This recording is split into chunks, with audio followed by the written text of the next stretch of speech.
Welcome, everyone, and thank you so much for attending this Zoom presentation that Christine McCormick will be giving. Christine is a recent traveler to Antarctica, and she's also the president of the Hershey's Mill Nature Group. And we are so pleased to have the presentation that Christine is going to give, and then we will switch to a video that Ruth Schick made from her trip to Antarctica. Christine? You're muted. Thank you, Sherry. Oh, my summer vacation in Antarctica. I chose this title because people generally talk about their summer vacations, but mine was in December. I had thought for a long time about taking a trip to Antarctica, and largely because I thought I would like to see a lot of stars, but unfortunately I was a little stupid because you don't see any stars when you go to Antarctica in the summertime. The sun is out all night, and that just gave us a lot more time to enjoy the experience of the awesome, majestic solitude, wildlife that is abundant and amazingly uninhibited, and also the wonderful people that came along on the voyage. I went on the Lindblad National Geographic trip. You see the Explorer ship, which is the one we were on. There were about 120 passengers and more crew than we even needed to take care of us. Just a little geography, I guess. We took a flight from Philadelphia to Buenos Aires, which is about 6,000 miles.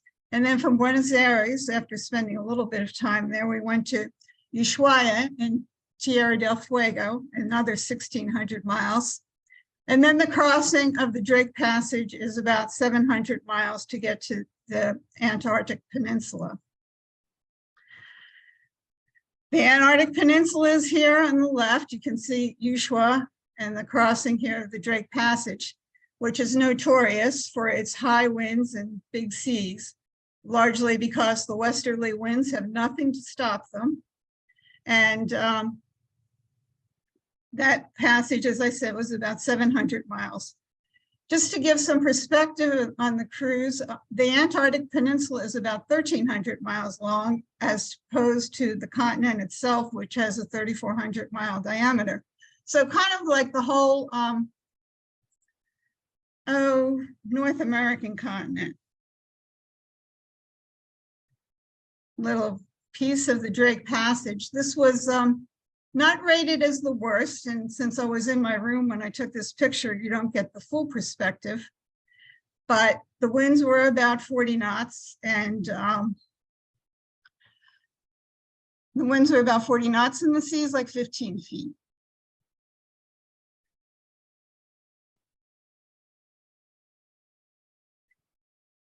You arrive in the South Shetland Islands. One of the important things to know if you choose to take a cruise is there is no set itinerary. There are many places to go to. And the leaders will tell you that maybe we're on plan Q now because things change. We were trying to go see the emperor penguins down here in Snow Hill and got stopped by ice flows coming up from the south. The whole Weddell Sea had been completely clear for weeks, but we got to experience a nice time in the ice flows, which I'll show you later. The area that we did explore probably was about the size of Pennsylvania, just to give some perspective, and that took us a little over a week. Another thing I was looking forward to was a lot of beautiful white emptiness, and our first landfall was at Half Moon Bay, where there wasn't anything white. It was just all of this brown rockiness and a totally stony beach with some evidence of a whaling expedition from probably the 1800s. And that's me. Notice my pants are turned up. You'll see me later in the National Geographic official video, so I want you to pay attention to that.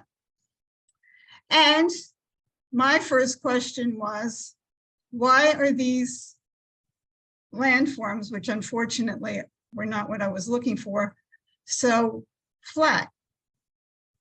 And that brings up the point of the great variation in age of the different formations in Antarctica. These were originally volcanoes that erupted underneath the ice many millions of years ago, probably, when the ice was much higher. And then the lava under the ice was cooled and flattened by the pressure of the ice on top of it. So that's how you get these very flat formations. My other question, which was never really answered in detail, was, okay, so we have no ice and snow over here, but look in the background. Here's a mountain, totally white and snow. That's not more than a couple miles away. How does that work? And again, it goes back to the fact that this ice can be extremely ancient. We had leading our group a professor from Princeton who does research on ice, and his team was taking cores in the main part of Antarctica at the time, and they actually got a core of ice that dated back to 7 million years. So there's a lot of history here, but then there's a lot of recent stuff. Here is what would be called, dead ice, which is just melting in the springtime. And again, evidence of the history, these weird eroded rock forms, basically from the ice glaciers pushing against it. This is an ice shelf. You can see that it is actually setting on top of land. It would be, probably, I lose track of heights, but it's probably 100 feet high. Compare that to an official iceberg, which is really just floating on top of the water. You can see the pressure has changed the ice down here to a deep blue. And then you can also see as it's melting are more familiar icicles. And this is what we went through, as I mentioned, in the Weddell Sea. This is the ice flows that approached us. The captain said we could go no further south and would have to pass on the emperor penguins this time.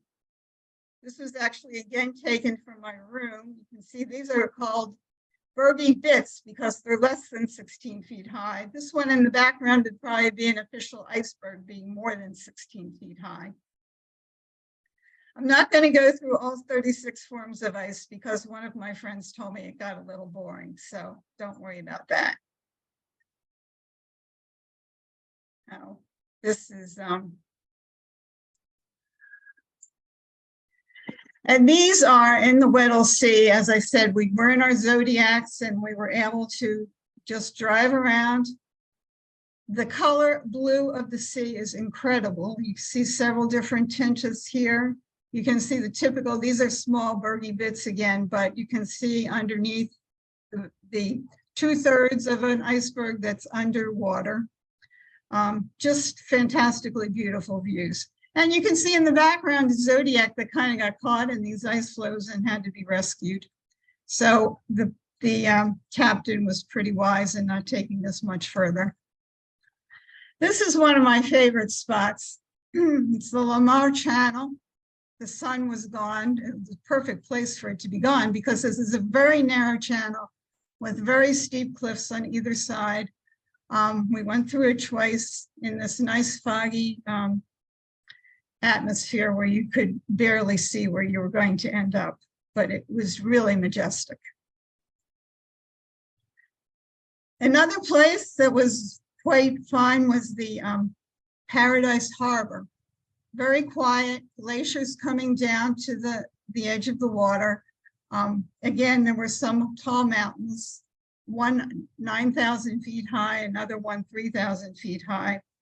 But you can see here, what we did was we were in our Zodiacs, completely turned off the engine, stayed quiet, and you can hear the glacier, the ice actually cracking like a cannon shot.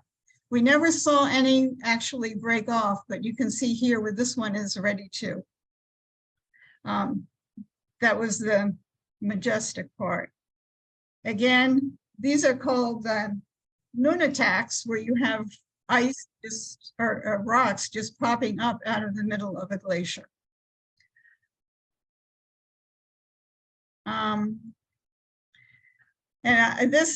I like boating. I've anchored many times, and this just made me jealous because our captain was able to find, or I guess he's known for a long time, about this notch in the rocks. This was near Paradise Harbor, where he could just nose the boat in, forget about the anchor, and keep us quiet.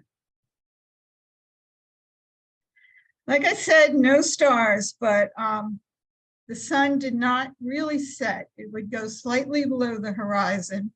And we were told one night that the atmospheric conditions were such that we should see a really good display, and they were going to wake us up at 2 in the morning so that we could see it. Well, they didn't wake us up because the conditions weren't that perfect, but I was up, as were some other people, and I'd say this was a pretty nice sunset.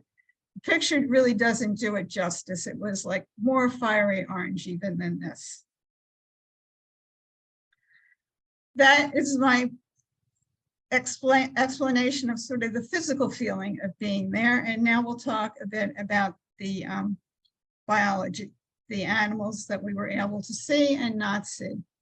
When I came back all excited, first question I got was, well, did you see the emperor penguins? Well, no.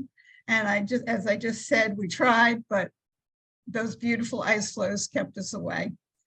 And these are the emperor penguins that I didn't see, about 4 feet tall. The other thing I did not see, although there were a couple sightings, was the giant wandering albatross, wingspan of 10 feet compared to this 6-foot National Geographic guy. So just so you see them in the presentation, and it's a good reason to go back. This is a krill. And I'll tell you, this is an absolute in situ picture of a krill. It's not a nature fake, as an old friend of mine would talk about. The water was actually this blue, and the guy is actually this big. And the krill are the base of the ecosystem, pretty much. The whales, at least the baleen whales, largely live on them. The penguins survive on them, you'll see. Their excretia is pink coming from these krill. They're very, very important to the ecosystem down there.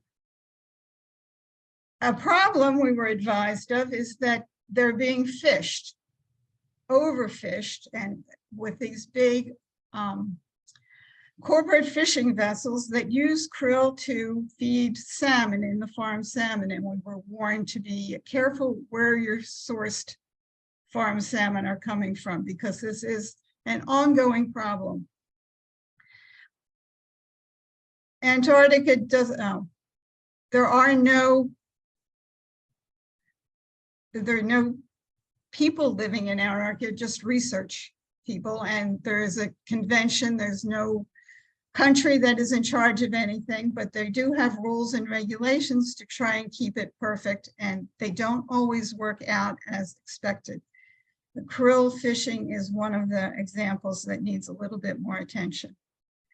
But as I said, the krill are what the humpback whales are living on. And this is the kind of a show off, you'll see.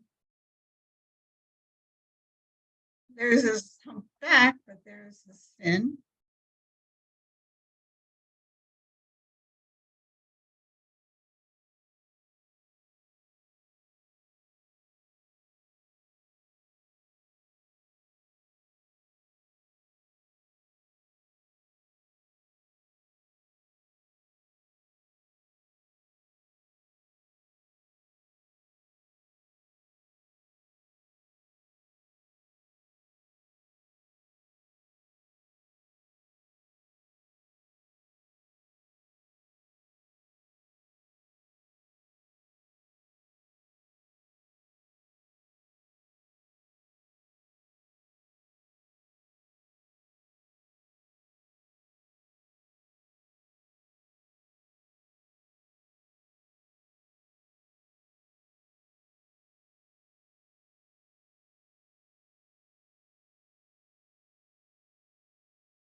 I hope that gave you a little sense of what it's like to be there. I like to relive that moment. I had no idea that he would keep showing off for so long. This is a humpback showing its blow. Humpbacks are about 60 feet long. Two other species of whale that we saw were the minke whale. It's only about 30 feet long, and the killer whales, not being really whales, they're actually dolphins, but they are also about 30 feet long.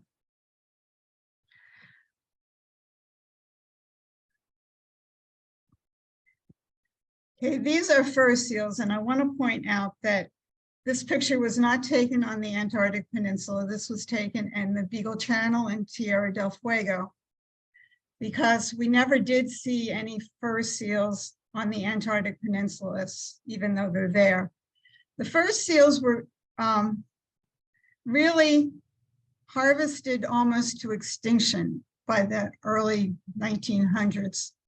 And they are coming back. But another issue is, although they're like 4 million that are now, sounds like a good population, they're mostly in South Georgia and very few really on the Antarctic Peninsula. This is a cousin of the Antarctic fur seal, but I just definitely wanted to show them to you and explain some of the history of them. The Weddell seals are there, and they were molting, so they were very easy to see, either lounging on the icebergs or on the beaches.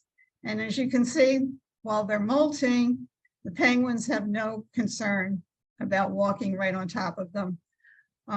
However, when they're more active, they are a predator of the penguins, so they would be much more careful. Looking from a distance, I always had trouble telling whether it was a seal or a rock. They're so quiet. The avian fauna is different than here. There are no plants. The orange on this rock is lichen or algae, and there may be a little bit of moss here and there, but the whole songbird population that we have is completely absent. Some things that may look familiar to you are gulls. This is a kelp gull, which is very abundant. Again, a fish eater. And about the size of our herring gull. The tern, the Antarctic tern up in the upper right-hand corner, is very similar to the terns that we have along the coast. And all the other tern that occurs actually in Antarctica, though I don't have a picture, is the Arctic tern, who migrates in his lifetime about 800,000 kilometers. It goes from the Arctic down to the Antarctic. It always wants to be in the summertime. So kept a lookout and saw one or two of those. And then one of my favorites is the Wilson storm petrel. Reading up on what I might see, I found that the only two birds that I might see that I would have seen around here would be the Wilson storm petrel and the turkey vulture. I have to say I did not see any turkey vultures in Antarctica. But the Wilson storm petrel is an oceanic bird, and sailing along the Atlantic coast for many years, I really came to like them. They're smaller than a robin and much more delicate, and they fly around, flitting around, just feeding off the surface of the ocean. They're really, really very nice to watch, and I was very happy to see them again on my trip. Another kind of bird that we do have up here, and we've seen them on the lagoon from time to time, they're not this year, are cormorants. Our cormorants are called the double-crested, and they're black, and they with the long neck like these, but these are called shags. They are cormorants. Blue-eyed shags. They do have a very interesting blue eye. The picture on the left is a nesting site up on the cliffs over close to the Lemaire Channel where I was showing you before.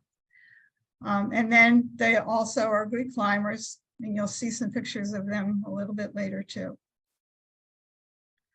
Typical of the Antarctic are the tube noses, and this is the giant northern giant petrel.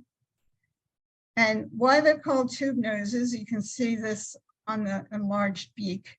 There's like a channel on the top of their beak. Animals that live largely in salt water have different types of adaptations to dealing with salt in their bodies. And these Antarctic birds actually have a gland that concentrates the salt water and they excrete the brine through these tubes. So, and tube noses are very typical. There's many species and you can hardly ever tell them apart. But these are rather large birds too. Maybe the size of a turkey vulture.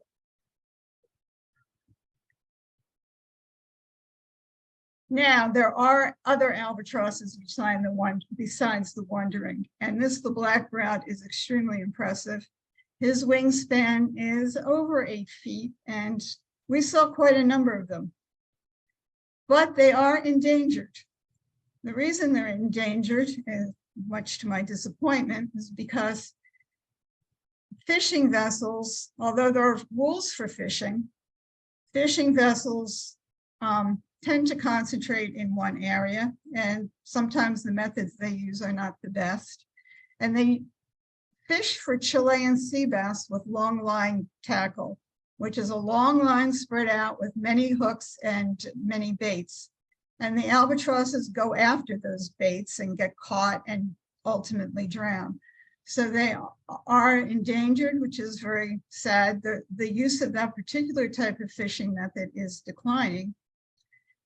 But the other thing that is happening with the Chilean sea bass fishing is that there are quotas, but the big corporate fishing vessels can go down and they will reach their quota in one area, completely eliminating the sea bass from that area, which takes away food from other things like killer whales that want to eat it. So as much as we make rules and try to protect things, sometimes things just don't work out like we want them to.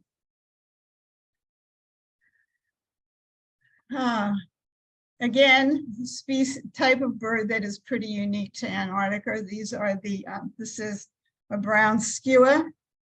They are predators in the summertime, and you will see them on the, yes, I'm getting to the penguins.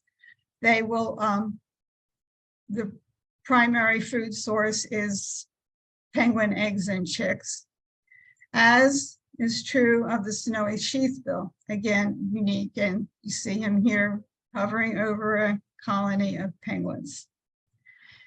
This is a very interesting rock, and you can see in the background here, again, the only plant life that you have would be algae, sometimes pink snow, which is a pink algae that grows on the snow, and lichens that give you this little bit of color.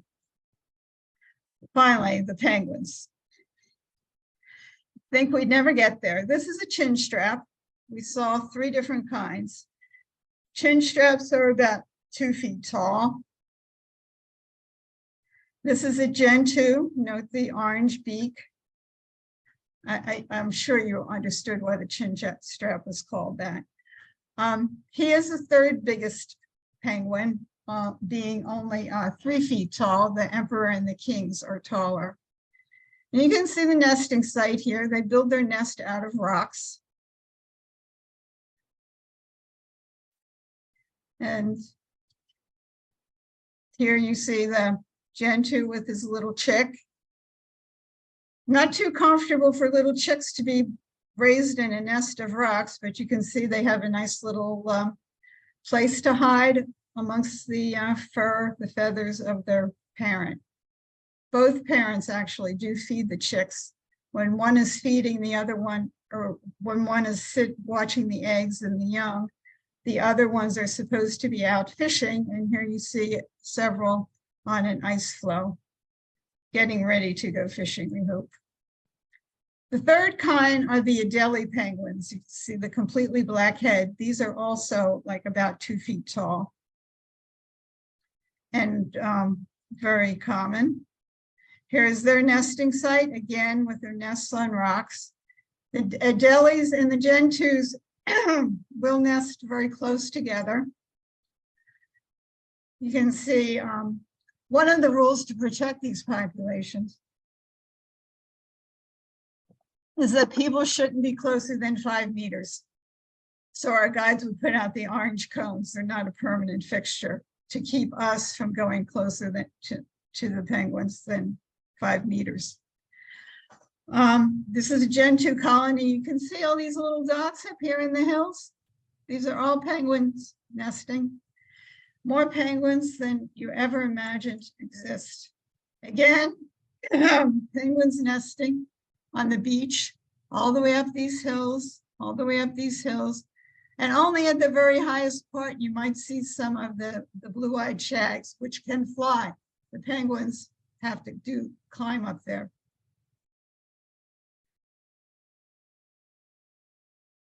It does snow sometimes.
This is a bathing party.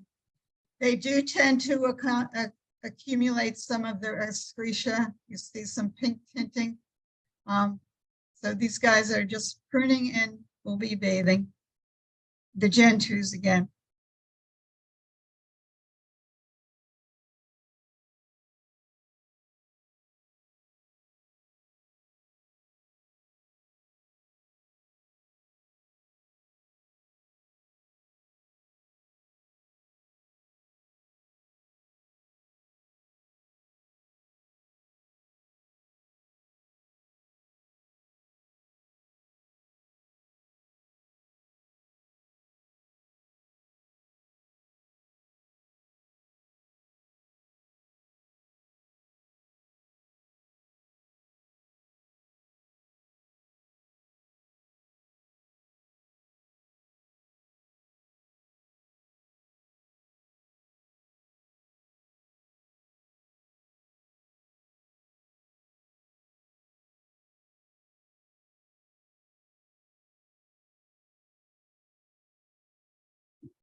This is the actual bathing party.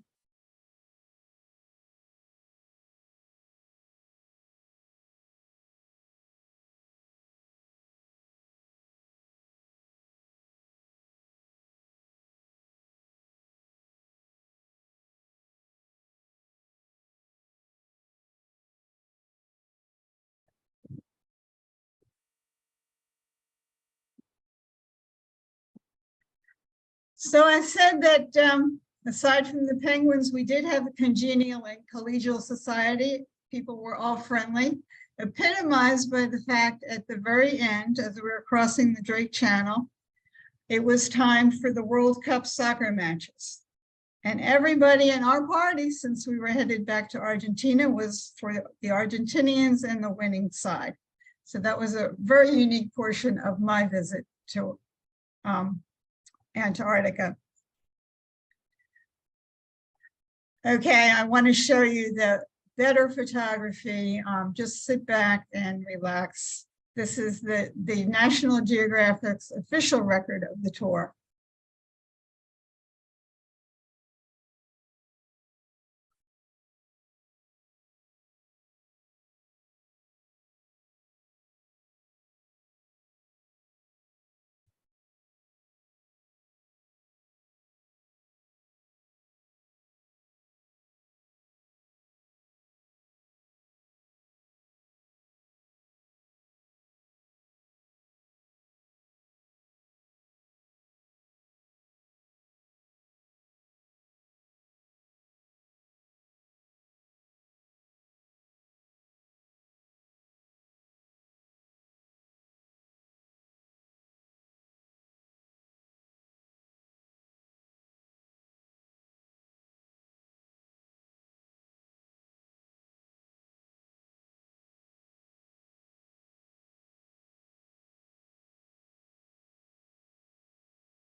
So will I go back? I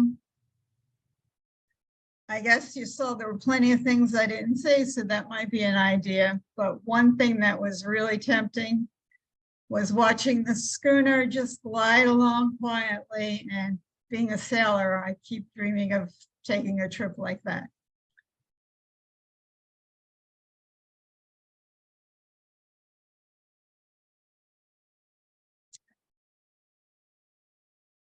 So that was my trip. Do we go on questions now, or are we going to do Ruth's? That's up to you. Okay, well, and no, it's up to the audience, really. I mean, and I forget if I'm supposed to do it or. Yeah, yes, you're supposed to do it. No, I'll click on the link, but Okay. Excuse me, you're going to share the screen or? yes, shall I start? Yeah, go ahead. But can Oh, I wait say a one thing? Can I say one thing? Yes, yes. Okay, I love the Arctic areas, and I've been on 2 trips to Antarctica area and 2 trips to the Arctic area. But on my trips, I like to, one of my hobbies is making videos of the trips, but I did not start, the one that you're going to see was my first trip in 2007. My camera was my first experience with digital, and I didn't use any film clips. Later, it was in 2010 when I got another camera that I started taking film clips. So this is all based on still pictures. But it's very beautiful. As it couldn't, well, it is very beautiful.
We're on a raft. Tasting clear ice.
In early 2007, I flew to Buenos Aires to begin an elder hostel program to the Antarctic Peninsula.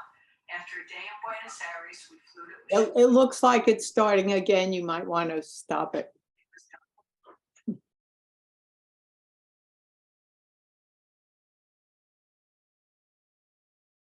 I'm sorry, I had to go off at the beginning of it, of what you saw.